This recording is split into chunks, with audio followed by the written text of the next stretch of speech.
For me, the essence of what scientists do is not maths or experiments, abstract thought, or even applying for research funding, but asking questions.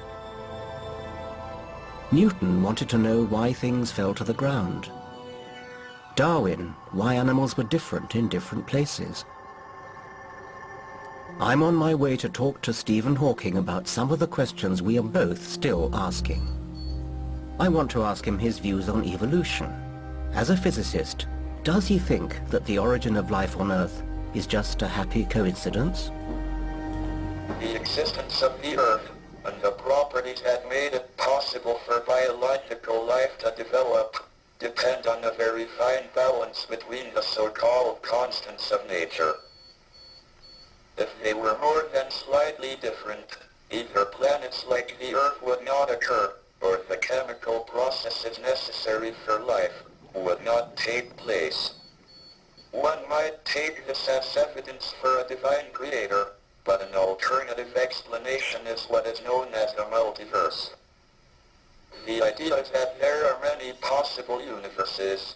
Only in the small number of universes that are suitable will intelligent beings develop and be able to ask the question, why is the universe so carefully designed? What happened before the Big Bang? What happened before the origin of space and time? Can one assume that insects and bacteria will survive us if our so-called intelligence leads us to destroy ourselves by nuclear war or other disasters? Yes, I think you've got an excellent point. We happen to survive by our intelligence, and so we think that's the way you should survive. But from a bird's point of view, say a swift, they would think that flying is the way you survive. Eyes are said to have evolved some 40 times independently. Flight has evolved 4 times independently. But it looks as though intelligence, at least verbal intelligence of our kind, has only evolved once. And so that might suggest that it's a pretty esoteric way of surviving. It seems to work very well for us, of course, and we're doing very well. We're overpopulating the planet with it.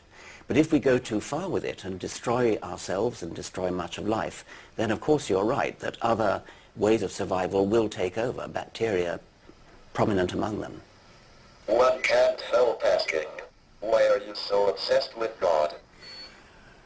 Well, I noticed that you brought up the question of God and I didn't. When you ended A Brief History of Time with For Then We Shall Know the Mind of God, I suspect that you were using God in a sort of Einsteinian sense, a euphemism for the mystery at the root of the universe, that which we don't understand. But most people use the word God for a person, God as an answer to scientific questions. Then I think it is scientifically pernicious because it distracts people away from the hard work of answering scientific questions. It's just too easy to say, oh, God did it, therefore we don't need to answer the question. Looking to the future, do you think there will be scientific geniuses in a world of supercomputers? Our picture of the universe has been transformed by brilliant individuals like Newton and Einstein, who have made great leaps in the imagination. Computers cannot make such leaps, so I think there will be plenty more Newtons and Einsteins in the future. Thank you very much indeed. Thank you.